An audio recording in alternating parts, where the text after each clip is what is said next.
aussi, quand Mme Yapo parlait, j'ai cru voir à travers ses propos une sorte de connexité entre elle et Jean-Luc Billon. Parce que, qu'est-ce qu'elle a dit? Elle dit, aujourd'hui, Dieu merci que certains cadres sont en train d'être gagnés par... Bon, je ne dis pas que je reprends exactement ce qu'elle a dit, mais j'essaie de passer ce qu'elle a dit. Voilà. Ils sont en train d'être gagnés par la lucidité et ils ont commencé à rejoindre Jean-Yves Billon.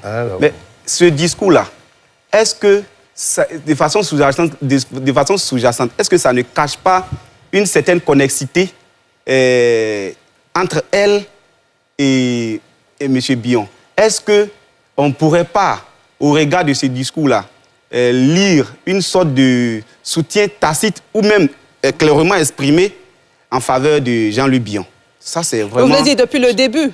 Oui, je vais dire depuis le début. Okay. Est-ce que ce n'est pas maintenant qu'elle est en train de mettre au grand jour quelque chose qui a été nourri de façon souterraine jusqu'à cet instant précis, où maintenant, peut-être que tant d'eau au mur, elle se sent maintenant obligée de mettre la chose au grand jour. Et même là encore, ça demeure implicite.